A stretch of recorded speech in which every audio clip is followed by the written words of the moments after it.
Did you know that the most terrifying conqueror in human history, a man who forged an empire 4 times the size of Alexander the Great's and made half the globe tremble at the mere sound of galloping hooves, suffered from a crippling, knee-knocking phobia of dogs? That is right. But before you start picturing the great Khan running away from a golden retriever, you should know that this is just the very tip of the Mongolian iceberg. Can you believe this exact same warlord gave his highest military promotion to the enemy sniper who literally shot him in the neck? Or that he accidentally became the most successful environmental activist in recorded history, using methods that would absolutely never be approved by modern climate summits? We are diving deep into the mind-bending, paradoxical life of the ultimate apex predator of the steppes. Make sure to smash that like button and subscribe to the channel right now so you do not miss any of these insane historical truths. To understand how a man who was terrified of dogs became the nightmare of empires, we have to rewind the clock to the 12th century, back to the unforgiving, freezing plains of the Mongolian steppes. Forget everything you know about royal upbringings. The boy who would become Genghis Khan was born with the name Temujin, and his childhood was less of a fairy tale and more of a brutal survival horror game played on the highest difficulty setting.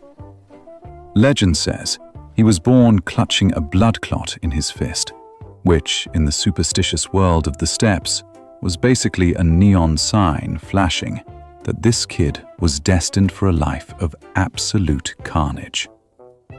But destiny had a funny way of testing him first. When Temujin was just 9 years old, his father, a prominent tribal chieftain, was poisoned by a rival clan known as the Tatars. Now, you might think the tribe would rally around the grieving family. Instead, they took one look at young Temujin, decided he was way too much of a liability, and completely abandoned him, his mother, and his siblings to the harsh Mongolian winter. We are not talking about a tough couple of weeks. We are talking about absolute, soul-crushing poverty. The family survived by foraging for wild roots, picking berries, and hunting field mice. Yes, the future ruler of the largest contiguous empire in history spent his formative years fighting off starvation by eating rodents. It was during these incredibly vulnerable early years that the famous dog phobia was documented. And to be perfectly fair to Temujin, we are not talking about modern purse-sized poodles here. Mongolian Bankhar dogs are massive, ferocious beasts, bred specifically to fight off wolves and snow leopards. They are basically bears disguised as canines. According to The Secret History of the Mongols, the oldest surviving literary work in the Mongolian language, Temujin's fear of these guard dogs was so profound and well known that when his father initially arranged a marriage for him, he specifically had to warn the future in-laws not to let their dogs frighten the boy. Imagine the supreme overlord of Eurasia, a man whose name would later cause entire cities to surrender out of sheer terror, having a documented history of being terrified that a big dog might bark at him. It humanizes him in a way that history books often forget, proving that the most unshakable titans are often forged from the most fragile beginnings. But surviving the steppes did something profound to Temujin. It hardwired his brain to reject the traditional aristocratic rules of the world.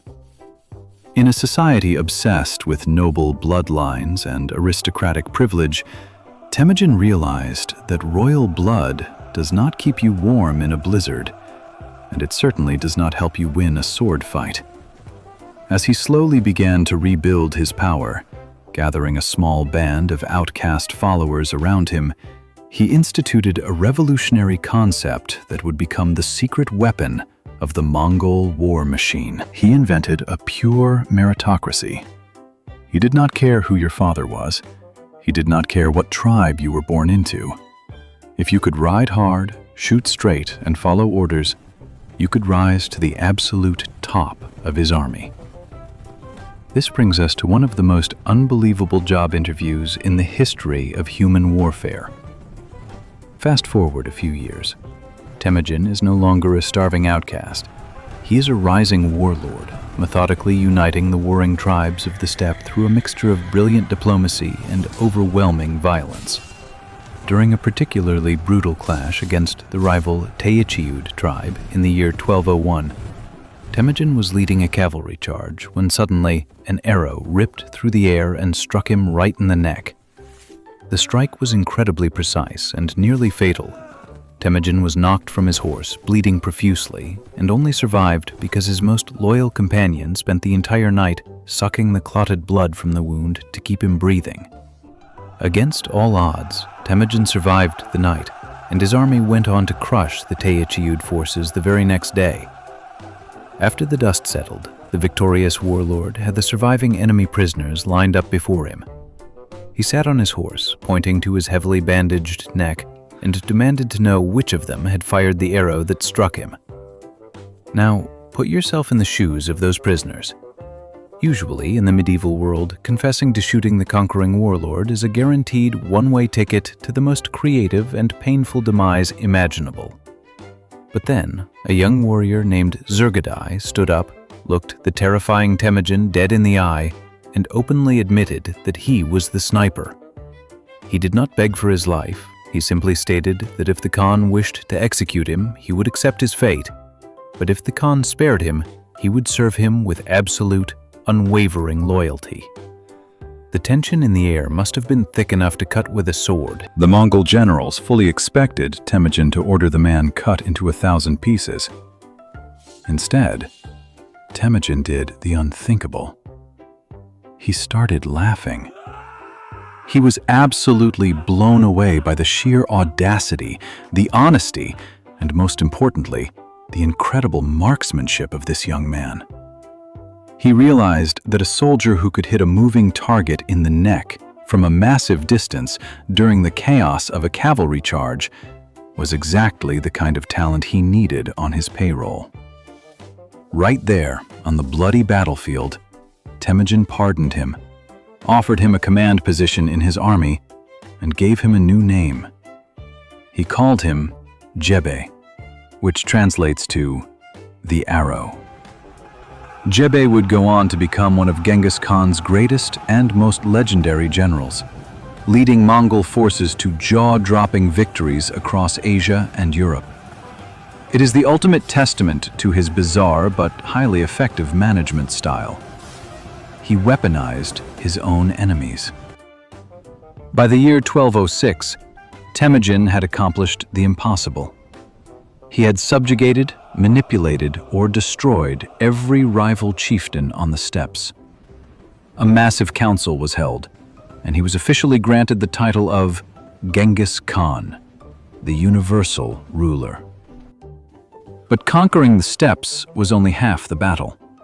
Now, he had to govern a vast, nomadic population that had spent the last few centuries constantly slitting each other's throats over grazing rights and stolen livestock. This is where the image of Genghis Khan as a mindless, bloodthirsty barbarian completely falls apart. To control his new empire, he proved to be an administrative genius who was centuries ahead of his time. He introduced a written legal code known as the Yasa, and the laws within this code were surprisingly progressive, especially when you compare them to the laws of civilized Europe at the time. First, having witnessed his own mother being kidnapped as a bride, and having had to fight a massive war to rescue his own wife, Borte, after she was abducted, Genghis Khan made the kidnapping and selling of women strictly illegal. It was a deeply personal law born from his own traumatic past. He also completely outlawed the theft of livestock, which instantly dramatically reduced the number of tribal blood feuds that had plagued the steppes for generations. But the most mind-blowing aspect of the Yasa Code was its approach to religion. While the monarchs of Europe were busy launching holy crusades, burning heretics at the stake, and torturing people over slight theological disagreements, Genghis Khan, an illiterate nomad, established absolute freedom of religion across his empire. He did not care if you prayed to Buddha, Jesus, Allah, or the spirits of the sky, as long as you paid your taxes and did not rebel against the Mongol state. He recognized that trying to force a single religion on a massive, diverse population was a massive waste of resources and a guaranteed recipe for endless rebellions. He even exempted religious leaders of all faiths from paying taxes. He would frequently host philosophical debates in his tent, inviting Buddhist monks, Muslim imams, Christian missionaries, and Taoist sages to discuss the meaning of life while he sat back and drank fermented mare's milk. He created a bizarre utopian safe haven for trade and intellectual exchange, all held together by the terrifying threat of extreme military violence if you broke his rules. The Mongol war machine was fully assembled. The tribes were united. The laws were set. The ultimate predator was looking beyond the horizon, hungry for the riches of the settled world. To the south lay the wealthy dynasties of China. To the west, the glittering, incredibly powerful Islamic empires of Central Asia. Genghis Khan actually tried to establish peaceful trade relations with his wealthy Western neighbors. He wanted their silk, their steel, and their spices.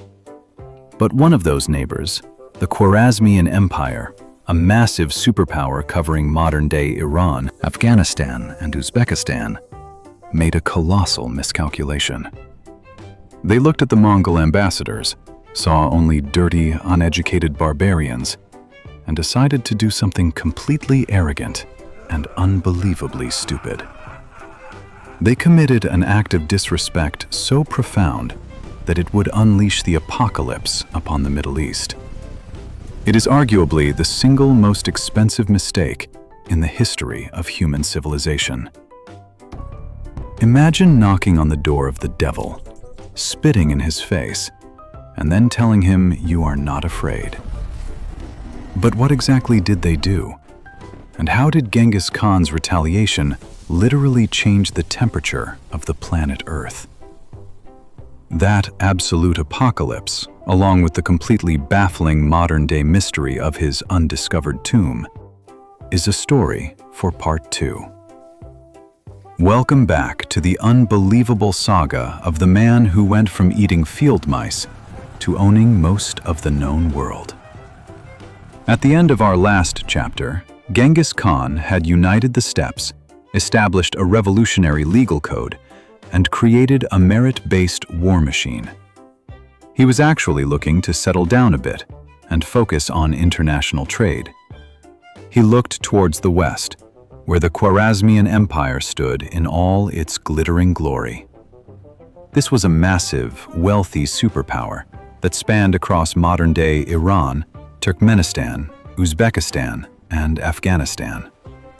It was a hub of Islamic scholarship, soaring mosques, and incredibly lucrative Silk Road markets.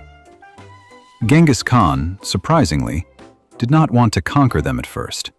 He wanted their stuff, but he wanted to buy it. He saw a mutually beneficial business relationship. So, in the year 1218, Genghis Khan sent a massive trade caravan consisting of about 450 merchants, mostly Muslims, to establish official commercial ties with the Khwarezmian Empire. This was an olive branch wrapped in gold and silk. It was a clear signal that the Mongols were ready to do business on a global scale. But when the caravan arrived at the border city of Otrar, the local governor looked at these merchants and made a catastrophic assumption. He assumed they were spies. Without a shred of evidence, he seized all of their incredibly valuable goods and placed the entire diplomatic mission under arrest. Now, a lesser ruler might have immediately declared war. But Genghis Khan, showing a bizarre amount of restraint for a man known as the ultimate barbarian, decided to try diplomacy one more time. He assumed this local governor was just acting out of line, and that the supreme ruler of the empire, Shah Ala ad-Din Muhammad II, would surely correct this misunderstanding. Genghis dispatched 3 official ambassadors directly to the Shah. 2 were Mongols, and 1 was a Muslim. Their message was simple: punish the governor of Otrar, return our stolen merchandise, and let us be friends and trading partners. It was a very reasonable request. But Shah Ala ad-Din Muhammad II was a man bursting with arrogance. He looked at these emissaries from the dusty steppes and felt nothing but contempt. He decided to send a message of his own, a message that would seal the fate of his entire civilization. The Shah ordered his guards to execute the Muslim ambassador, physically separating his head from his shoulders. As for the 2 Mongol ambassadors, he subjected them to the ultimate humiliation in medieval Asian culture. He had their heads and beards completely shaved bare, and then he sent them walking back to Genghis Khan, carrying the severed head of their colleague. If you are taking notes on how to interact with historically terrifying conquerors, please write this down in your mind. Never, ever shave the beards of Genghis Khan's ambassadors. When the 2 bald, humiliated men arrived back at the Mongol camp and presented the gruesome package to the Khan, the air must have frozen. According to historical accounts, Genghis Khan took his terrifying rage to the top of a sacred mountain. He spent 3 days and 3 nights fasting, praying to the sky god Tengri, and meditating on his vengeance. When he came down from that mountain, he was no longer a politician looking for a trade deal. He was the wrath of God incarnate. Genghis Khan mobilized his entire military machine. We are talking about an estimated 100,000 to 200,000 of the most disciplined, hardened, and tactically brilliant cavalrymen the world had ever seen. He left only a skeleton crew behind in Mongolia and marched his entire nation westward. What followed was not a war. It was an absolute, systematic erasure of a superpower. The Mongols did not just defeat the Khwarezmian army, they dismantled the empire brick by brick. When they reached the city of Otrar, where the merchants had been arrested, they besieged it, captured the governor, and reportedly poured molten silver into his eyes and ears as a deeply sarcastic punishment for his greed. But Genghis Khan did not stop there. He swept through the majestic cities of Bukhara, Samarkand, and Urgench. The destruction was so total that historians still struggle to comprehend the scale of it. If a city resisted, it was wiped off the map. The inhabitants were sent on a permanent, mandatory vacation to the afterlife. Genghis was so furious at the Shah that he actively tried to erase the man's entire legacy from the face of the earth. In a feat of incredible, spiteful engineering, the Mongols literally constructed dams to reroute the flow of a major river so that it completely flooded and washed away the city where the Shah was born. He deleted the man's birthplace from the server of reality. This incredible military campaign spanned thousands of miles, which begs a massive logistical question. How on earth did an illiterate nomad coordinate armies across multiple fronts, separated by vast deserts and enormous mountain ranges, long before the invention of the telegraph or the radio? The answer is another one of Genghis Khan's brilliant innovations. He created the medieval internet. It was a continent-spanning postal relay system known as the YAM. The yam was a masterpiece of efficiency. Genghis Khan established relay stations every 20 to 30 miles across his entire empire. Each station was fully stocked with fresh, extremely fast horses, food, and shelter. A dedicated Mongol messenger would ride at an absolute breakneck sprint, completely exhausting his horse. But instead of stopping to rest, he would arrive at a yam station, literally jump from his tired horse onto a fresh one, and continue galloping without missing a single beat. Using this relay system, critical military intelligence and imperial decrees could travel up to 200 miles in a single day. To make sure these messengers were never delayed, Genghis Khan invented the ultimate VIP all-access pass. It was a physical medallion called a paisa, usually made of gold, silver, or wood, depending on the rider's rank. If a messenger wearing a paisa rode into your town and demanded your fastest horse, your best food, or your own bed, you gave it to him immediately without asking questions, or you faced the wrath of the Khan. This system was so incredibly efficient that centuries later, European explorers like Marco Polo would write about it with absolute astonishment. It was faster, more reliable, and more expansive than the famous American Pony Express, and it was built in the 13th century. Now, because the Mongol war machine moved with such blistering speed and absolute devastation, it led to one of the most bizarre and ironic statistics in human history. Genghis Khan, the warlord who struck terror into the hearts of millions, is technically considered by some modern metrics to be the most successful environmental activist of all time. I know that sounds completely absurd, but let us look at the science. During his campaigns across Asia, the Middle East, and Eastern Europe, the Mongol armies caused a massive, unprecedented drop in the global human population. Entire civilizations were, let us say, forcibly downsized. Because millions of farmers, loggers, and city dwellers were suddenly no longer occupying the land, nature reclaimed its territory. Millions of acres of previously cultivated agricultural land were completely abandoned. Over the course of a few decades, massive forests grew back across the Eurasian continent.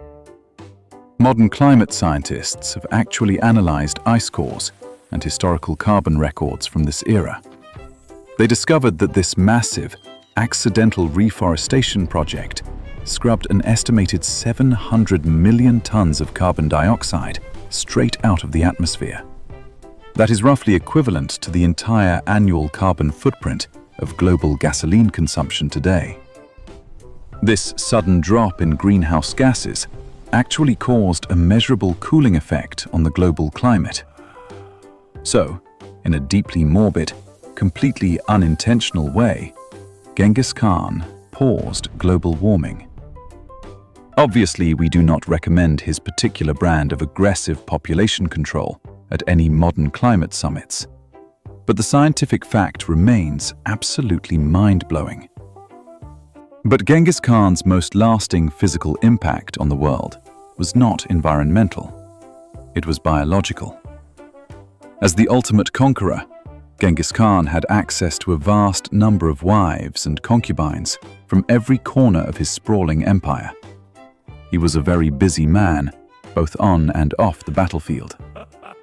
In the year 2003, a groundbreaking genetic study analyzed the DNA of thousands of men across the Asian continent.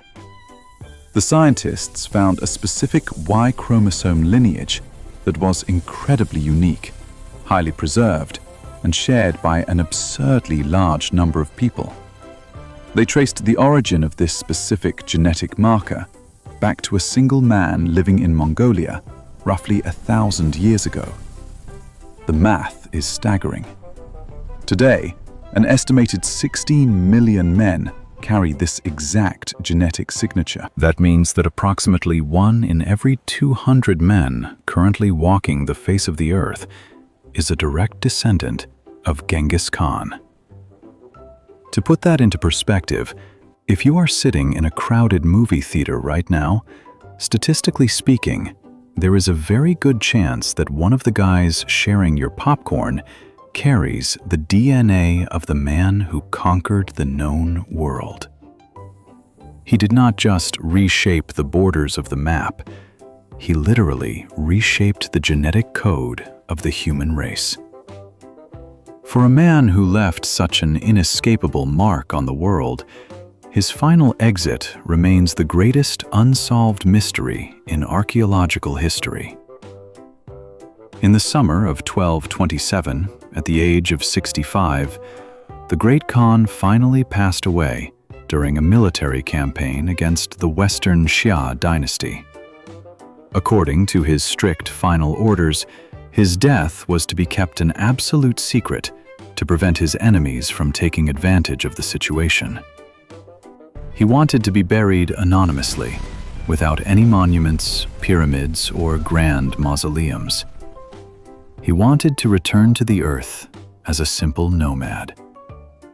The funeral procession that carried his body back to his homeland in Mongolia was the stuff of dark legends. To ensure that the location of his grave remained a permanent secret, the soldiers escorting his body allegedly put to sleep absolutely every single living soul they encountered along the journey. When they finally reached the chosen burial site, deeply hidden somewhere in the Khenti Mountains, they dug a massive grave. After the Khan was laid to rest, they supposedly drove a herd of 1,000 horses back and forth over the area to completely flatten the ground and erase any sign of disturbed earth. Some legends even say they planted a massive forest over the site, or perhaps diverted a river to flow directly over his resting place. And their brutal methods worked perfectly. For 8 centuries, explorers, historians, and treasure hunters have searched desperately for the final resting place of the universal ruler. Even today, in the year 2026, with our advanced ground-penetrating radar, satellite imagery, and millions of dollars in research funding, the tomb of Genghis Khan remains completely undiscovered. The man who conquered the world, terrified empires, cooled the planet, and fathered a measurable percentage of the human race, simply vanished into the Mongolian soil, pulling off the ultimate disappearing act. From a terrified boy hiding from stray dogs to a genetic titan sleeping under an undiscovered mountain, the story of Genghis Khan is a chaotic masterpiece of human history. It proves that reality is often way stranger, much darker, and infinitely more fascinating than any fiction we could invent. If your mind is officially blown by these historical deep dives, make sure you are subscribed to the channel, leave a comment telling us which fact shocked you the most, and hit that notification bell so you never miss our next journey into the weird and wonderful past. Until next time, keep your curiosity sharp and your history books open.